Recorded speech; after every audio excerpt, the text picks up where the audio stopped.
Bueno, vamos a comenzar una nueva serie de enseñanza y de estudios. El libro de Proverbios. Comenzamos con Proverbios del 1 al 7. Esa es la parte introductoria de Proverbios, en esos primeros 7 versos. Y ahí está el propósito del libro.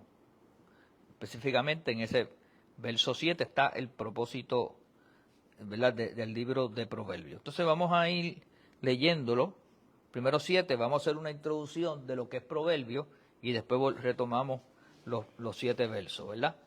Se llaman los Proverbios de Salomón, así comienza el verso 1, hijo de David, rey de Israel. O sea que hay un resumen ahí, básicamente, de quién son los Proverbios. Son de Salomón, ahorita vamos a aclarar eso. Hijo de David, porque era hijo de la genealogía de David, era su hijo. Rey de Israel, porque tanto David como Salomón eran rey de Israel. Para entender sabiduría. ¿Para qué son los proverbios? Para entender sabiduría y doctrina. ¿Para qué más? Para conocer razones prudentes. Aquí te está describiendo la razón del libro de los proverbios. Para recibir el consejo de prudencia. ¿Cuál es el consejo de prudencia? ¿Qué te hace prudente? 3 elementos: justicia, juicio y equidad. Justicia, juicio y equidad. Para dar sagacidad a los simples y a los jóvenes inteligencia y cordura. O sea que el propósito del libro es sagacidad, seamos sagaces, seamos despiertos, y a los jóvenes o a los más inmaduros, inteligencia y cordura. Oirá el sabio y aumentará el saber. Esa es la consecuencia del libro de Proverbios en la vida de los que lo reciben. Y el entendido adquirirá consejo. O sea que es un beneficio para el que no sabe y un beneficio para el que sabe y aumente su saber. Para entender proverbio y declaración, inclusive el proverbio te va a ayudar para que entiendas proverbios. Y declaraciones profundas, con sustancia. Palabra de sabio, para entender lo que dicen los sabios. Y sus dichos profundos, sus filosofías, sus análisis. Entonces, hace un paréntesis para una separación aquí. El principio de la sabiduría, aquí viene el resumen, es el temor de Jehová. Los insensatos desprecian la sabiduría y la enseñanza. Lo contrario al que quiere adquirir sabiduría o al sabio, pues el insensato y que desprecia la sabiduría y la enseñanza. Volvemos ahorita a esos 7 versos. Vamos ahora a hacer un análisis aquí. El libro de Proverbios es una inspirada analogía de la sabiduría hebrea. Hace una comparación con esa sabiduría hebrea. Pero esta sabiduría no es meramente intelectual o secular, sino más bien es religiosa. Es principalmente la aplicación de los principios de una fe revelada a través del diario vivir. Esa vida del día a día va a ir haciendo una revelación de esa fe. En los salmos tenemos el himnario hebreo. Cuando estudiamos los 150 salmos, ahí estaba la doxología, ahí estaba el salterio, ahí estaba el himnario hebreo. Y cuando tú le hablas a un hebreo del libro del Salmo, enseguida mentaliza rey David o David y ¿qué? La adoración a Dios. Pero en proverbio tenemos su manual para la justicia diaria. Es una especie de código civil. Es el código, cómo se relacionaban ellos en las leyes éticas y morales del pueblo de Israel. En este último hallamos directivas prácticas y éticas para la religión. Ahí estaba la moral, estaba la ética, estaban los valores, estaban los principios que se conducía el pueblo hebreo. Estas son las instrucciones para el camino, para el peregrinar o para los peregrinos que están tratando de transitar por el camino de la santidad. Todos aquellos que se quieran acercar a lo bueno, a lo puro, a lo que agradaba a Dios, pues los proverbios eran un instrumento. Era el libro de ética, de moral, de valores, de principios. Era acorde a la religión hebrea. El autor y la fecha, pues la traducción hebrea atribuía el libro de los proverbios a Salomón. La tradición hebrea lo considera así. Así como atribuía el libro de los salmos a David. Pero no necesariamente todos los salmos los escribió David, como yo les expliqué. Igual no necesariamente todos los proverbios los escribió Salomón. Pero el pueblo hebreo reconocía como el autor principal ¿a quién? En el caso de los proverbios a Salomón, en el caso de los salmos a David. Para Israel, Salomón había sido un sabio por excelencia. Y esa calificación está bien justificada. En el reinado de 40 años de Salomón, en Israel, fue brillantísimo, fue de excelencia. Y así la historia lo narra. Los múltiples matrimonios de Salomón, que es de todos conocido, ¿verdad? Hasta la historia secular lo toman. No hablan a su favor. Usted quiere una escritura que le resuma eso, pues vaya a Primera de Reyes, capítulo 11, del 1 al 9, y ahí va a ver con todas las personas mujeres que se casó de las diferentes culturas y religiones que condujeron su corazón, inclusive a apartarse de Dios en la final de sus días, y a claudicar, y a cometer graves errores. En la última porción de su reinado, preparó el escenario para la disolución de su gran imperio. Él mismo creó el ambiente para que viniera aquella gran división que hubo entre Roboam y Jeroboam y se dividió el reino de Israel. Eso está en Primera de Reyes, capítulo 12 y el verso 10. No obstante, reinó bien en la época del apogeo de prosperidad y del poder de Israel. Llevó a Israel a ser un imperio y a ser respetado por todas las naciones. La arqueología atestigua su habilidad en arquitectura e ingeniería. El hombre era un brain y se manifestó como arquitecto, como diseñador, como planificador, como ingeniero. Su competencia en la administración y su capacidad industrial, porque hizo que la economía y las industrias allí en Israel avanzaran. El historiador sagrado de Primera de Reyes nos dice que Salomón amó a Jehová, en Reyes 3:3. Oró por un corazón entendido. Ahí está en Reyes capítulo 3, versos 3 al 14. Demostró sabiduría en las cuestiones prácticas de la administración. Capítulo 3, versos 16 al 28. Su sabiduría le había sido dada por Dios, capítulo 4, el verso 29. Era conocido por su sabiduría superior por las naciones circundantes, capítulo 4, el verso 29 al 34. Compuso 3,000 proverbios y más de 1 millar de cantos, capítulo 4, verso 32. Fue capaz de responder a las preguntas más difíciles de la reina de Sabá, capítulo 10, del 1 al 10. Sin embargo, así como no todos los salmos fueron escritos por David, tampoco todo el libro de los proverbios fue obra de Salomón.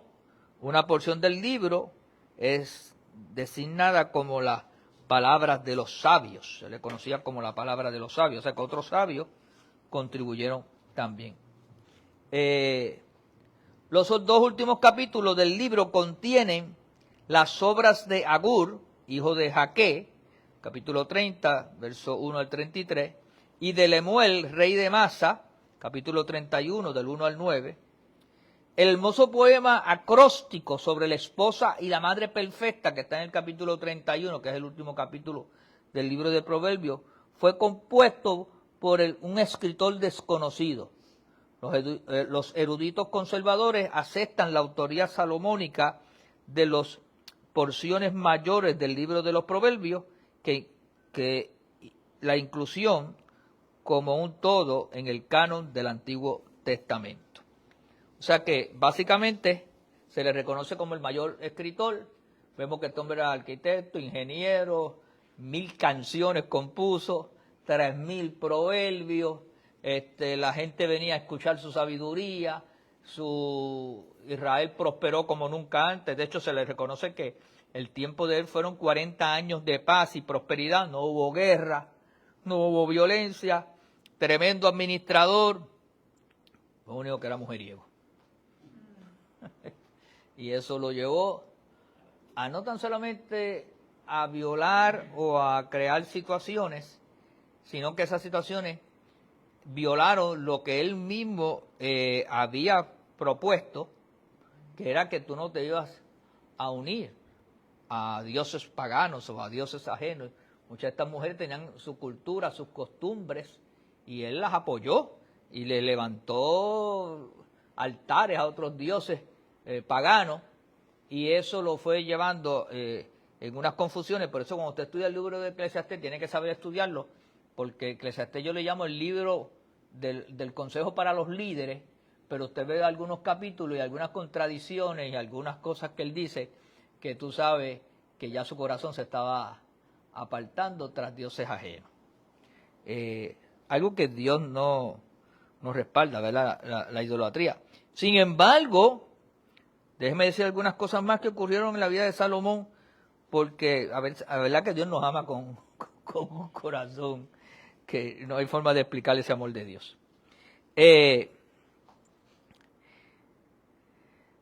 nuestros días, las palabras proverbio, cuando usted habla de un proverbio, significa un dicho breve, una porción breve. Es como una enseñanza que esté condensada en unas frases.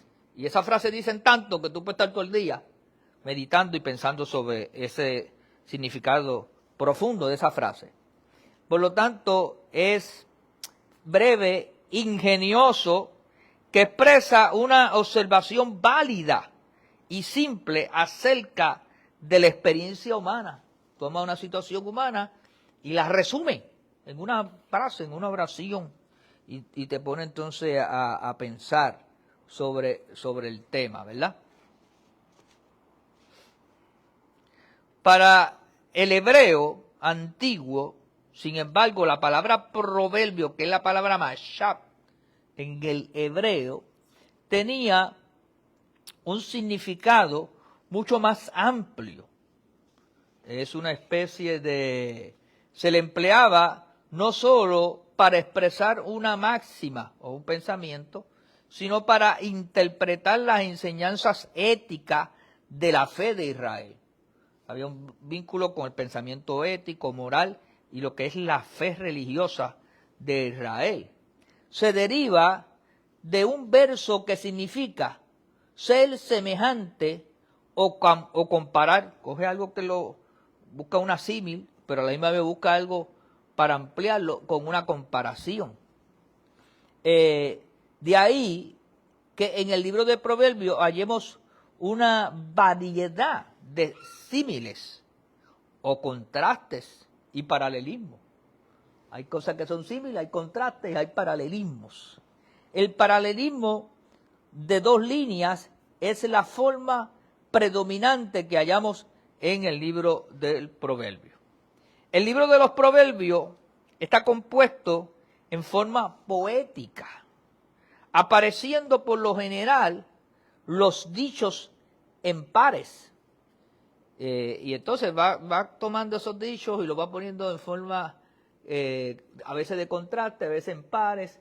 La cuestión es que te va llevando poco a poco por una serie de estímulos al pensamiento.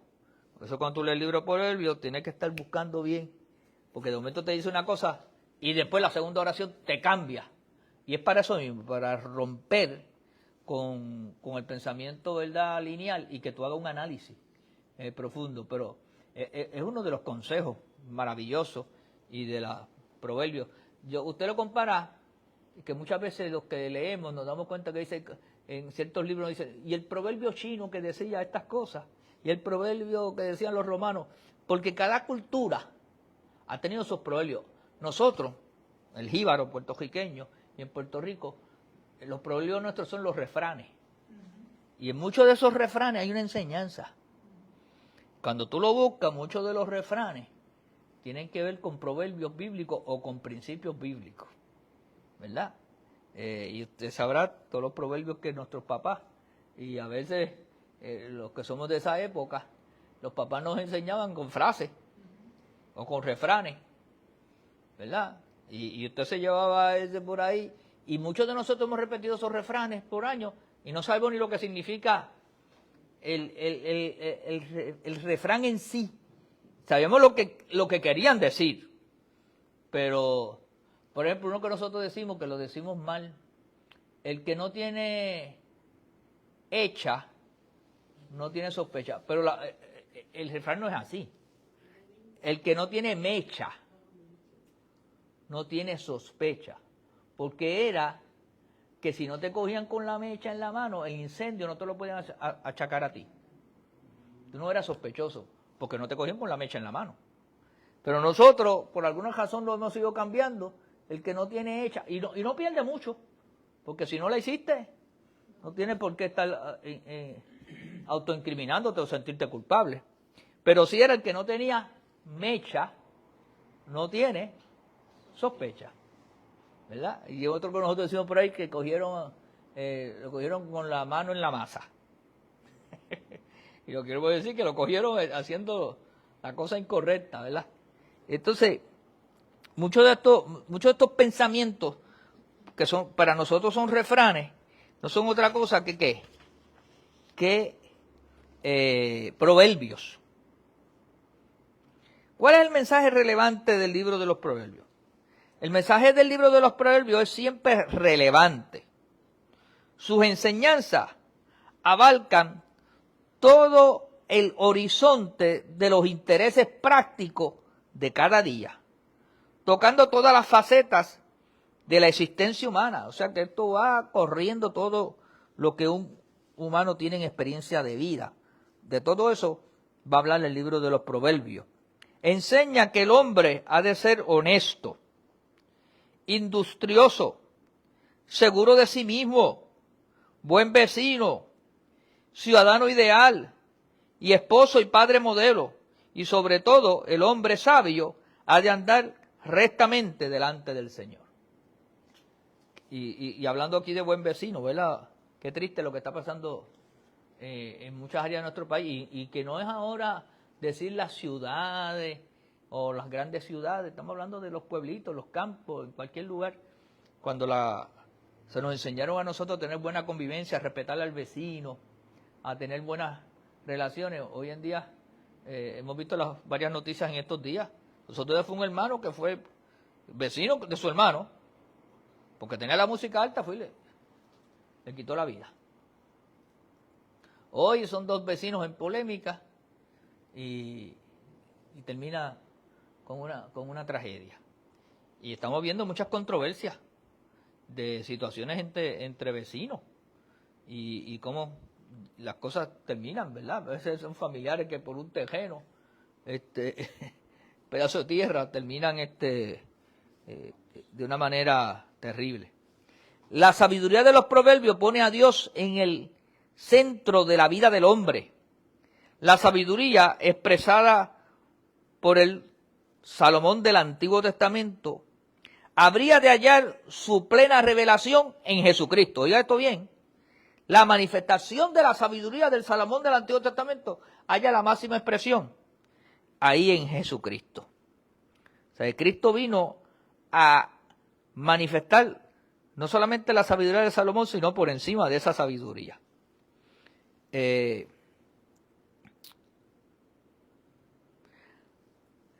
primera revelación de Jesucristo en el nuevo, en el día del nuevo pacto, porque Salomón fue el sabio del antiguo pacto y Cristo fue el sabio del nuevo pacto. Jesús dijo que la reina del sur, oiga esto bien, se levantará en el juicio con esta generación y la condenará porque ella vino de los fines de la tierra para oír la sabiduría de Salomón. Y aquí, más que Salomón, en este lugar. Y fueron las expresiones de Cristo. O sea que Cristo citó la experiencia de Salomón con la reina de Sabá. Y ahora dijo, aquí hay uno más grande que ese Salomón. Aquí está el Hijo de Dios, la sabiduría encarnada en Jesucristo. Pero por lo tanto reconoció, y eso usted lo puede ver en Mateo capítulo 12, 42, Lucas 11, 31. Pablo habla de Cristo como la sabiduría de Dios, Primera de Corintios 1, 24 y Colosenses 2, 3. Amén. Bueno, vamos a ver ahora en detalle los primeros 7 versos de los Proverbios de Salomón. El libro de Proverbios es un libro para todas las épocas. El pueblo de Israel lo apreciaba como parte de su herencia religiosa. O sea, Israel, los hebreos, tenían en gran estima la enseñanza de Salomón y el libro de los Proverbios. El pueblo de la era del Nuevo Testamento lo ha amado como parte del mensaje de Dios para nosotros, ¿verdad? Los escritores del Nuevo Testamento fueron influenciados por él y hay una serie de escrituras que mantienen eso relevante, ¿verdad? Y la importancia. De hecho, la palabra hebrea para proverbio, que es mashad, es la que se usa en el hebreo, se traduce mejor en el griego. Y en el griego como parábola o parabolé. Por lo tanto, una parábola era un proverbio. Era un mashad en el idioma hebreo, pero en el griego lo que usaba era parábola. Por lo tanto, los proverbios, si lo vamos a ver en el Nuevo Testamento, eran como las parábolas de Jesús. Las parábolas que Jesús estaba enseñando, o ciertas frases que Jesús decía, ciertas parábolas, eran una metodología de enseñanza que los judíos acostumbraban. De hecho, el método parabólico tan característico de los proverbios fue una técnica que Jesús empleó frecuentemente en sus enseñanzas.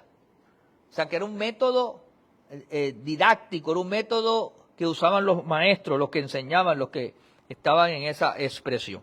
Por lo tanto, el libro de Proverbios es un libro que trae enseñanzas, parábolas, ilustraciones, ejemplos del diario vivir, porque eso era lo que eran las parábolas.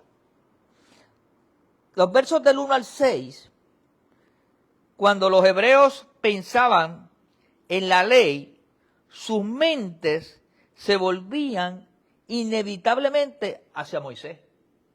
Cuando un judío piensa en la ley, ¿en quién piensa? En Moisés. Moisés fue el instrumento que Dios usó para enseñarle la ley a los judíos.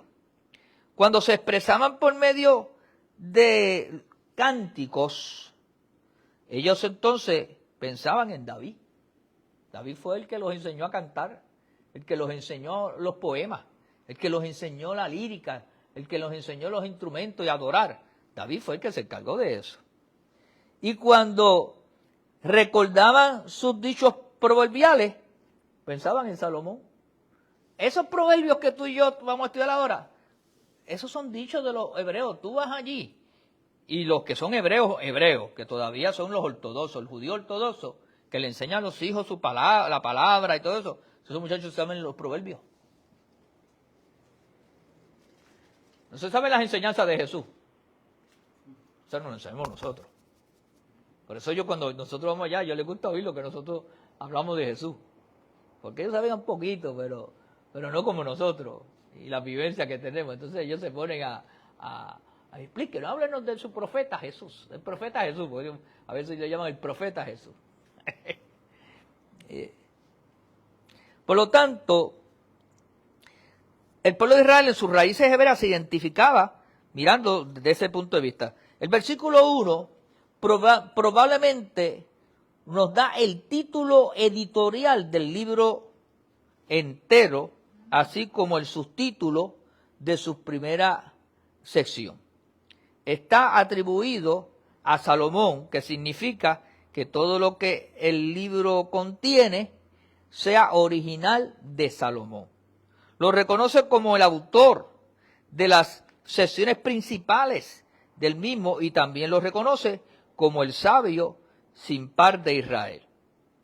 Ahora, para el significado de proverbio, que dijimos que era Mashad, ya nosotros explicamos que es lo mismo que las parábolas y que son esos dichos de expresión. La expresión hijo de David también significa del linaje del cual venía Salomón y que también era rey, era el rey de Israel como su padre lo fue. Los versos 2, muchos de los proverbios son de aplicación universal, pero su propósito fundamental es religioso. Salomón quiso hacer más que compartir su conocimiento, trató de mostrar a Israel el camino de la santidad, de esa santidad religiosa. O sea, que era un libro que contenía unos principios religiosos. Las tres palabras para entender sabiduría nos dan en forma de una cápsula, en un resumen, el propósito de todo el libro. El teólogo Edgar Jones dice que el término hebreo entender o conocer tiene un sentido de encuentro y comunión personal que va más allá de la mera curiosidad intelectual. O sea, para conocer razones prudentes, está hablando en una manera religiosa y para nosotros en una manera espiritual. Es un acercamiento, es una intimidad. O sea, esto no necesariamente es una sabiduría secular, una sabiduría religiosa y espiritual.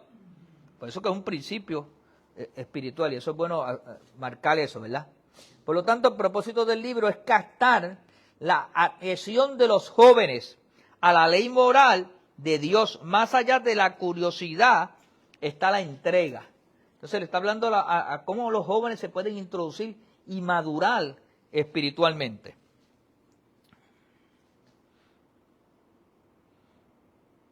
Proverbios apunta primero que todo a los jóvenes, a los inmaduros. Esa palabra joven trasciende también a inmaduro, porque hay gente que puede tener muchos años y ser inmaduro, ¿verdad? Es gente inexperimentada, pero es para todas las edades y etapas de la vida. O sea que te va a servir en toda etapa de tu vida. El sabio, la persona mayor y experimentada, puede aumentar el saber, el conocimiento. Verso 5. La palabra hebrea traducida simple, lo simple, cuando dice aquí, para dar sagacidad a los simples.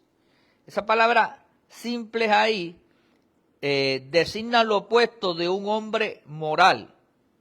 O sea, no significa un simplón en el sentido que nosotros le damos, sino un pecador o un bribón, una persona que está desconectada de Dios, está viviendo una vida de inmoralidad y de pecado. Ese es el simple ahí. Entonces quiere darle sagacidad al simple para que venga el conocimiento de la verdad y ahora tengo un encuentro con Dios Todopoderoso. Ahora, el verso 3 dice, para que también recibas consejo de prudencia. ¿Cuál es la prudencia que quiere Salomón que tú alcances? 3 principios fundamentales: justicia, juicio y equidad. Justicia es derecho. Esa ley expresada en derecho. Nosotros estamos para cumplir el derecho, hacer lo justo. El juicio es la toma de decisiones con madurez, con entendimiento. Y la equidad es buscar esa igualdad, buscar ese balance, ese equilibrio entre todas las cosas, ¿verdad? Por lo tanto, Proverbio tiene un mensaje de moralidad para el impío. Este mensaje, sin embargo, está expresado un tanto indirectamente por medio de dichos profundos. esto le podemos llamar también filosofía, dichos filosóficos, aforismos u otras formas de proverbios que exigen alguna interpretación más bien que por el método más directo de las declaraciones proféticas directas de los profetas de Israel. O sea que los profetas daban una palabra, pero el proverbio era lo que le daba la parte del análisis, la parte central. La profecía estaban dichas para un momento, para una situación, para una época, pero el proverbio perduraba en términos de la nutrición filosófica, moral y ética del pueblo. O sea que servía para todo el mundo. Para el que no le tocaba la profecía, porque era para una situación específica, proverbio tenía donde tú podías ir a buscar y tenías la ética, la moral, el derecho. Era el libro de texto moral para el pueblo de Israel, era un código. Y terminamos entonces con el verso 7, que realmente después de la postulación notable, clara del propósito, el escritor expresa el tema principal de Proverbios y el principio fundamental de la religión revelada que está en el verso 7. Este es el versículo clave y contiene la palabra clave que todo el libro, para todo el libro. La palabra clave, sabiduría. Proverbios es un libro de sabiduría. Y el temor de Jehová es una expresión común en la escritura, particularmente en el libro de los Salmos y en el libro de los Proverbios. Si usted lee Salmo y Proverbios, siempre va a estar el temor a Jehová, teme a Jehová. Está hablando constantemente de eso. Y cuando hablamos de ese temor, es todavía más fuerte que una reverencia y un respeto. Es más fuerte todavía, es reverencia y respeto, pero es más fuerte porque es una intimidad con Dios. Es un acercamiento a Dios. Es una búsqueda de Dios. Es un principio de yo agarrarme de Dios. El principio de la sabiduría es esa búsqueda de Dios. Esa entrega con Dios. Ese acercamiento a Dios, ese respeto a Dios, ese amar a Dios, ese servicio a Dios. La palabra Jehová, que es significativamente en este versículo clave, es la traducción del nombre de Dios que fuera revelado al pueblo de Israel en Éxodo capítulo 3, verso 13 al 15. El nombre estaba completo por 4 consonantes, Yahweh. Era YHWH. Y probablemente se pronunciaba como Yahvé o Yahweh, ¿verdad? Los insensatos, que es la segunda parte del verso, porque dice que el principio de la sabiduría es el temor de Jehová. Los insensatos desprecian la sabiduría y la enseñanza. Y eso es claro. Por lo tanto, esos insensatos, según son los que rechazan las directivas divinas para la vida y andar en el camino, y deciden andar en el camino de la impiedad, ¿verdad? El insensato está siendo empleado en Proverbios, no es meramente algo simplón.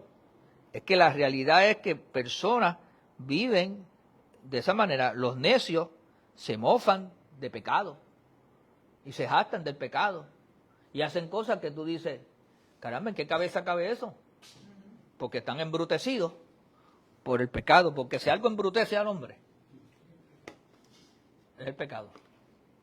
Busca que no hay reverencia, no hay entendimiento, porque ese enfermero tiene que venir y matar al biólogo por un chavo coquí que tenían, donde el pecado te embrutece y toma control de tu vida.